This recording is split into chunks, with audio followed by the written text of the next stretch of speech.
So we're going to take you, if I can get this to there we are. We're going to take you to Parliament. You are all in Parliament.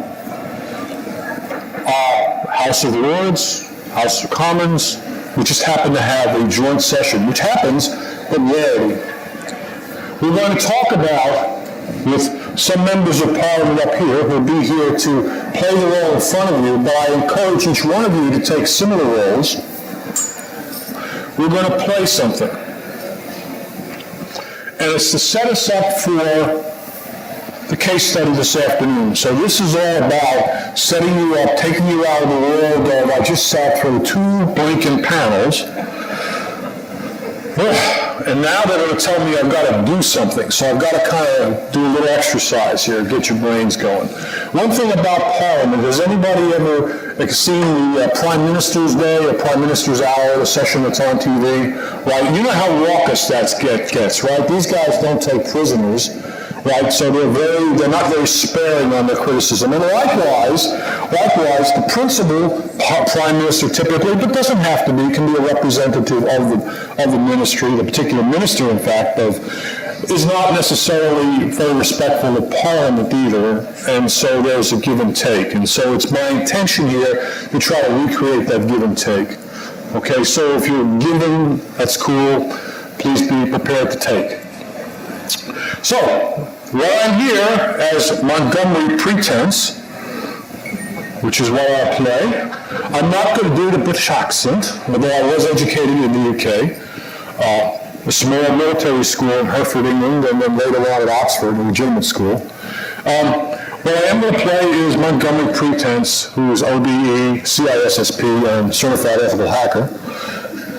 Okay, and I'm going to present to you on command of King George, by grace of God, the King of England, Great Britain, France, Ireland, and Defender of the Faith, and so forth. There's a legal significance to making sure and so forth is always in that title. And we're going to talk about an important topic that he sent me here to gain your sense of. While we have a monarchy in the United Kingdom, it is a constitutional monarchy, and there is an obligation to have to spend some time in front of you all to let you in on some things where the king believes that such is necessary. And this will also serve as your read-on to a highly sensitive classified program, which is, as you can see in the top and bottom here, incredibly secret. So this is a program we'll call incredibly secret. And so this is all about employing big data and network analysis to vouchsafe the safety and loyalty and security of our colonies. And also to find that the French are in the middle of this, because they usually are. So I will now begin to address you in that form. Understand what I'm going to be talking to you about is the analysis of information that is obtained by us through the King's Secret Service, but in most cases openly through newspapers, word of mouth, passengers that have come across from the colonies, legitimate, simple ways of getting information, nothing illegal, nothing immoral, just keeping our ears open. And we know people talk together. And our very, very smart mathematicians in the Flaps and Seals Bureau of our Intelligence Secret Service has determined that we can create arrays of this information that we'll call webs and apply good mathematics to those webs that address how close are individuals to each other, even though they may not be obviously close. To what extent have they been central in activities that one might say were questionable, possibly treasonous? Do I say that? How central are they to the operations of certain specific organizations that have come to us, again, through normal means, nothing illegal or immoral, but are questionable? Are they associated with those questions? and something that I don't quite understand called eigenvector centrality, which is taking what I just said and making mathematics out of it. So I'll get to that as we go through. It's nothing you need to, especially if the House of Commons need to bother yourself about. I know the crops are in the field and all that. So we'll go forward from this point. My colleagues behind here who are of the House of Lords will, of course, run me through my pace, but that would be much more erudite than most of you would be capable, would be likely to. And if it makes a problem for you, I will slow down. I always overestimate the intelligence of my audience. But let's just start here. We know that there are organizations identified, such as the St. Andrew's Lodge, a good British name taken in vain. That's probably a cause for truth. No, I didn't mean that. The North Caucasus, the Tea Party. The Tea Party. That might catch on someday. The Boston Committee, and then the London enemies. I mean, let's face it, there's a spectrum here. These guys are to the way far out. I wonder if they're going to be a problem.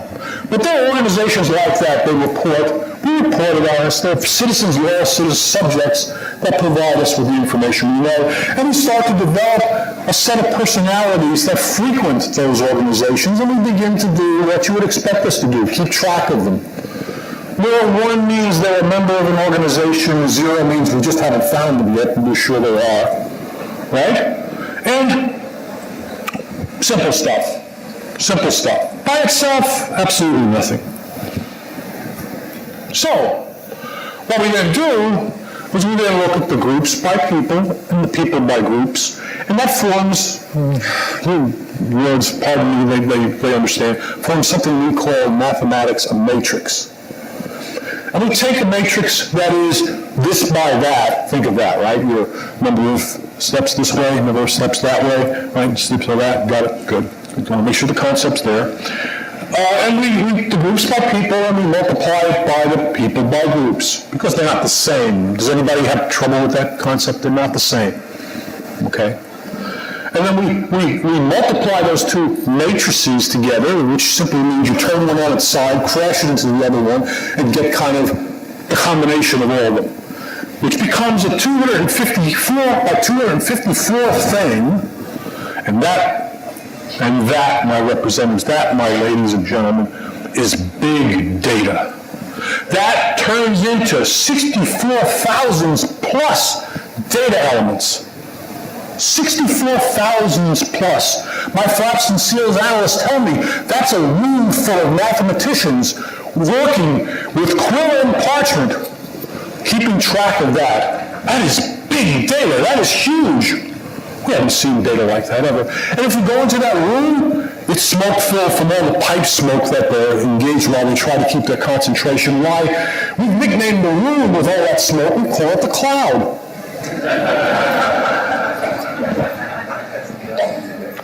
Things are what they are. So now we have big data, and now we can start to put that data and represent it in such a way that even people of modest intelligence, I hope I don't overestimate, would be able to see this point. And the king is quite interested in gaining your support, because this is a constitutional monarchy, for the actions that we'll talk about. Let's see. Clearly, if we begin to look at the relationships between organizations across the board and who is involved in those organizations in common, taking the largest numbers, one finds very quickly which are the organizations that seem to be cooperating, dare I say collaborating, in some nefarious activity. Possibly, I'm not suggesting for a moment at this point, but one cannot be too careful. So these seditious organizations, I'm sorry I used that, are revealed through concealed cooperation, which is shown here, no longer concealed. Follow me? Follow me where I'm going? I hope. So we can put this for you all today in a more visible way, a more visual way. We can call that a social network diagram. It says very clearly where we need to concentrate our collection and understanding of the data that is always available. We call that metadata. Don't worry. And oh, by the way, the kind of analysis we're talking about here, since we were talking about well over 65,000 data elements, is not something that could be generally used as a tool across the empire, but rather has to be reserved for only those really, really dangerous cases. So don't worry about, is this tool of social network analysis of use of metadata has something inherently wrong about it? It doesn't. It's just too hard to use. We have no machines that can do this. It's people, quill and pen. That puts a limit on it, and that limit will never go away. The future doesn't hold that. So, London enemies, North Caucasus, Tea Party. There's that Tea Party again. Are of interest. When we look at the individuals that are members and to put that location of that information that we just saw before on the table, because we now know which individuals are members of which societies, and we lay that out across, we get something that even I might find particularly difficult to deal with. But it is instructive because each one of those lines may be an axis of perfidy that we need to understand. When we look at this, we find that there's some characters that come out as being perhaps more central than others. In fact, we found an individual in there. And now we're in 1772. We're in 1772, a very advanced year. This isn't the Middle Ages. Some individual named Revere, a spoon maker from Boston, I think he makes chamber pots too or something of that nature, not necessarily the individual you particularly accord any importance to, shows up as central with a capital C. We know what he looks like, or at least what his painting looks like, because when we called for examples of his physiognomy, we received a painting. It took us about a week and a half to 2 weeks to get it across, but we have it. And we know where he lives. He pays taxes, a good subject he be. He lives in Boston at 19 North Square. We know where he is, and we know where he lives, and we know he's central. He's so central that we might want to do something. What happened if he were no longer able to participate in the way he was? Clearly, we have information that shows his centrality. We know what he looks like, and we know where he lives. The king knows this, and he may be taking direct action against this Revere chap, just in case, out of an abundance of caution. Let's look at why this case is strong. You may choose not to believe it, in which case I need to hear it so I can report back to the king. My lords over here may find this to be uncomfortable, but these are strange times. A score, again, mathematically, I don't know the details of it, but there's some mathematical manipulation the flaps and seals analysts do in that cloud that we talk about, some applying of scientific principle, shows that of the number of transactions that the groups are enabled through Paul Revere are by and large significantly greater than any other. You might call him the number one linchpin, number one enemy. But we will stop there because we're talking about potentially eliminating an individual. We, of course, would try to capture him and bring him back to stand trial for high treason because he, in fact, would be guilty of high treason. But we've looked at another mathematical manipulation, again, of which I don't quite understand the details, but you certainly can talk to the lords about, and they may help you understand some of this. I certainly don't, but he scores up there in the high, so he's another independently derived mathematical thingy says He's a person of influence. Finally, we take what's a leading edge. This is leading edge. It's called the Bonaparte methodology, which is so leading edge it's not even published because it is incredibly secret. But it is the most definitive. And obviously it's very effective because it's incredibly secret. And it shows Paul Revere clearly, by negative factor, the most important conduit for the actions that we believe, if left unchecked, could challenge the very colony's loyalty to the crown. We don't know how much time we might have. It is 1772, but we ought to consider serious action for a serious problem.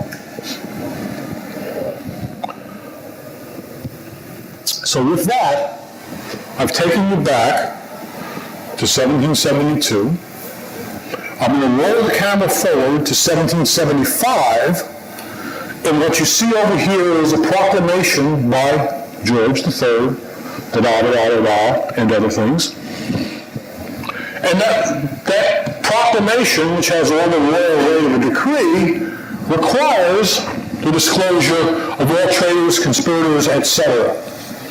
5 years after, or 3 years after, Paul Revere took his reign. If the social networking were in place, using the data that I showed you, which was data available then, metadata, right, the summary data, right, that could be a case that would be made. And if that case were made and caused the king to put the declaration out 3 years earlier, instead of 75, 72, Paul Revere never would have made that ride. He would have been rolled up, brought to the United Kingdom for treason, or maybe he wouldn't make it because he would grab his flintlock in his bedroom and be shot. But on the other hand, there it is.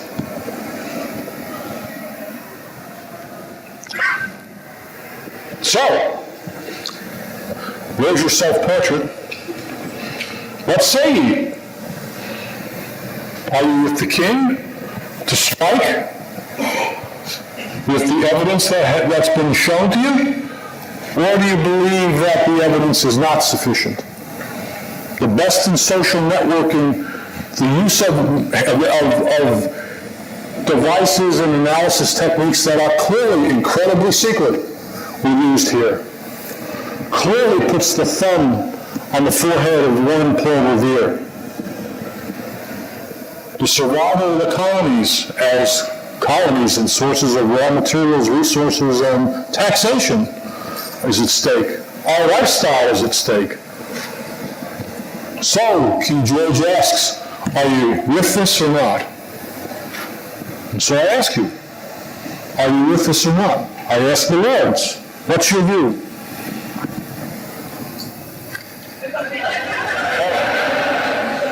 So I haven't seen any evidence of sedition here. I've just seen social networking connectivity, and I would argue that maybe what we have evidence of is Paul Revere aggressively marketing his spoons and chamber pots to be the sole supplier of those products to these groups that have large numbers of individuals because he's interested in growing his business.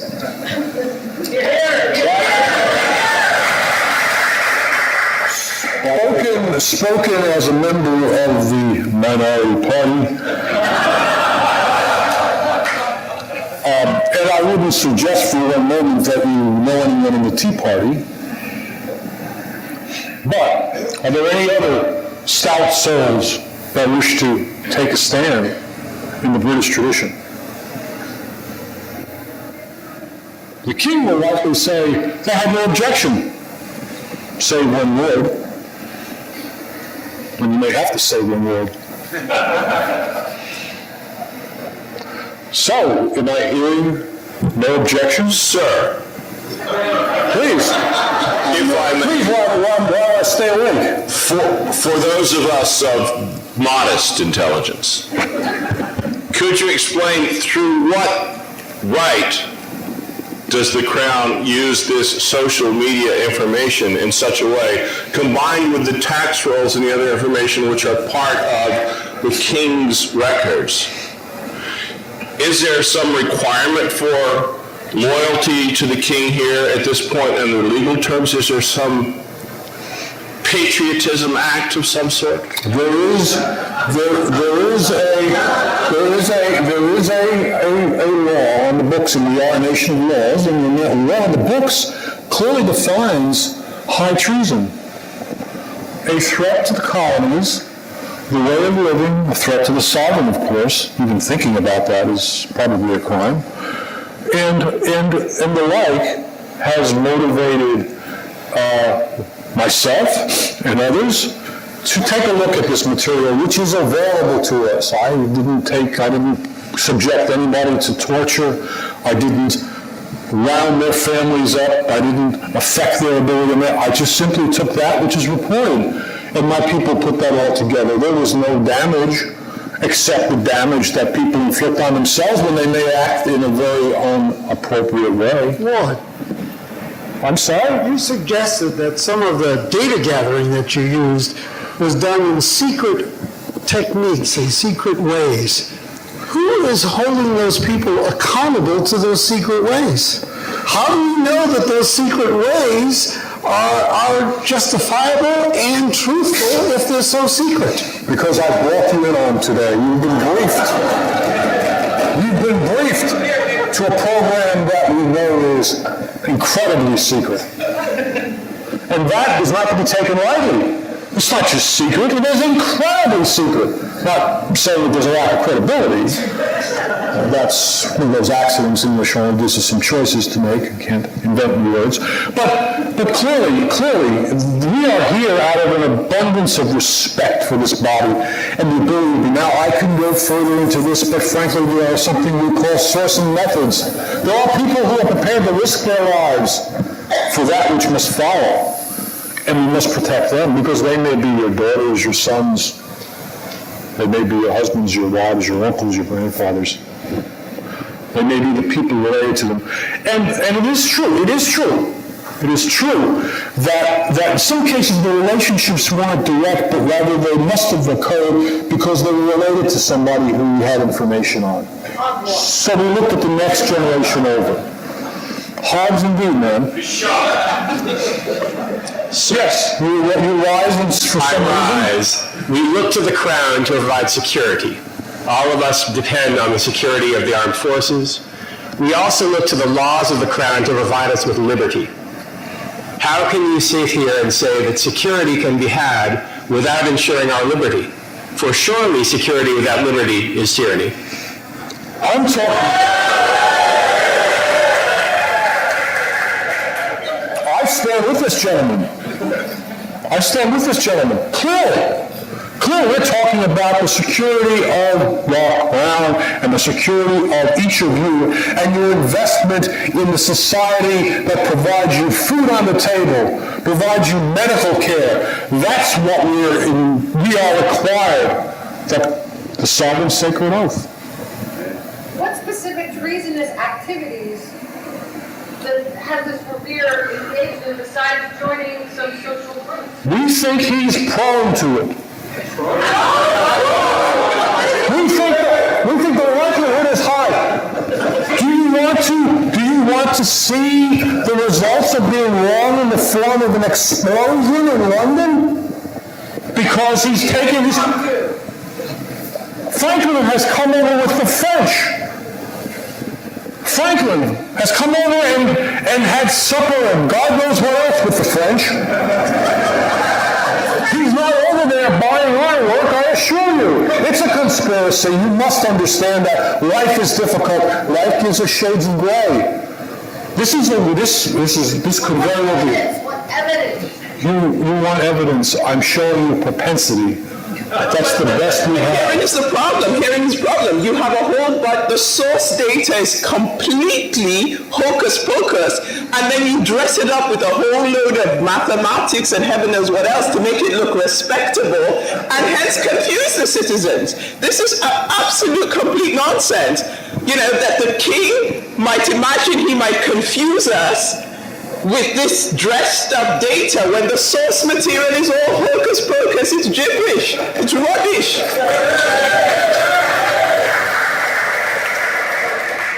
Well said. My heart bleedeth too. I have another question. So our esteemed members of parliament here are often including some wealthy families, and some of those wealthy families may have business interests and in fact family members out in the colonies. Can you comment on the question of whether any of this collection of information has included families of members of parliament or the members themselves, since it's so secret? I can simply say that we are all interconnected. The marvelous network of our newspapers. So you've been collecting information on the members of parliament? I'm simply saying that there is a propensity for we keep track of that which we have to keep track of for the purposes of security. But let me suggest... Sir, you're many shades of gray. You're 50 shades of gray. Appear to have streaks of black in their heart. We are not rewarded by popularity. We're rewarded by our service in the shadows. Let me put it this way. Don't you do things based upon risk? Isn't risk something that means something to you? Isn't there a risk that this revered chap does something more than sell spoons and chamber pots? He's tied together with organizations that, a society, a simple society friendly, I'm sure, called London's Enemies. He's a major conduit of information that flows from London's Enemies to the Tea Party. I suggest there's a risk there. And even you, even you, should see that as well. This is a risk, and one must take prudent action in times when risk is elevated. I've shown you elevated risk, and you ignored that. Do you have anything besides mathematics to prove your case? Mathematics proves why we are shaped as a planet, why we revolve around the sun, and now it's not good enough. It's good enough. Mathematics works. You talk about risk. Are we not the government that dresses our soldiers up in red coats, marches them in straight lines, and their arrival is announced by fife and drum? I'm told that Admiral Nelson, no less than Admiral Nelson, dons a red shirt. That's bravery. You mix the two. Bravery is a British characteristic. Risk, well, we have to settle for risk when we have people of lesser backbone. Sir, I love our country. I'm a huge patriot. And we hope so. And you would not find one larger than me. Yes. So my concern is with whatever we do to Revere, if his spoons are dirty and he is not all that he seems, if it's not based on hard evidence that is made completely transparent, then how will that empower the king and the parliament to extend these kinds of acts across everybody? And the insurgents that could happen if the people, especially over in the colonies, revolt. I don't want preempt to have that happen to our wonderful country. Preempt to protect. Preempt to protect. Take a risk approach and preempt to protect. That's what the king has suggested you understand that we can wait until evidence is clear as the hand in front of our faces, and depending on how much rum you had, the hand have to be very close to your face to be clear. And we will then turn to each other and say, why was not action taken before this happened? You won't say that. Every one of you here will say, why was action not taken before this happened? You knew about it. Well, we didn't know. You suspected. Yes, we did. Now that should have been enough. That's what you're asking us to do.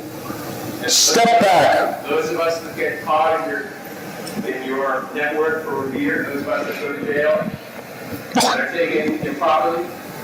Nobody's been taken improperly. This is too difficult to do. As I said, 64,000 plus data elements, an entire room of the best mathematicians that we could find in the realm. You can't take this as to be used for everybody. We can't use that to analyze you less likely to pay taxes.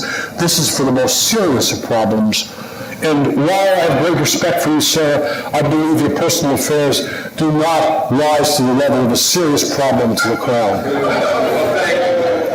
You are indeed a good subject. What about, is there not some middle ground? Middle? Yes, perhaps we can steal his horse. Take his horse from him. Take a what? Take a what? Just steal the horse. I say,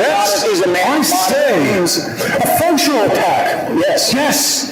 That's interesting, isn't it? But we could get another one. Sir, Say what you say.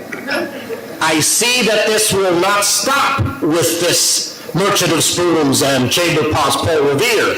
I fear that you may go beyond and capture Thomas Uran and Caleb and Thomas, and I beg forgiveness for Samuel Adams, that very, very important brewer.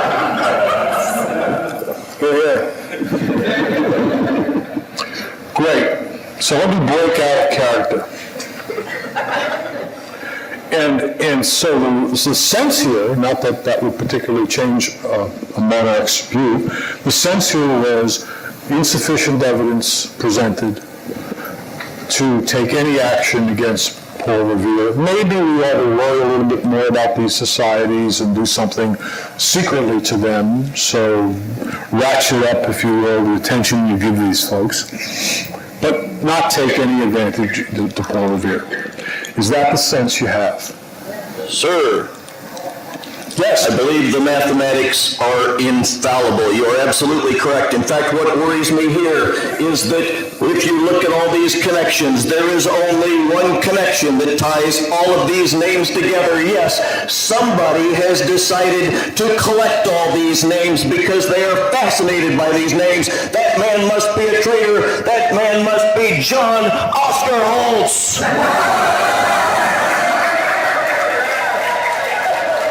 Fortunately, the king decides that. This is why you remember the House of Commons.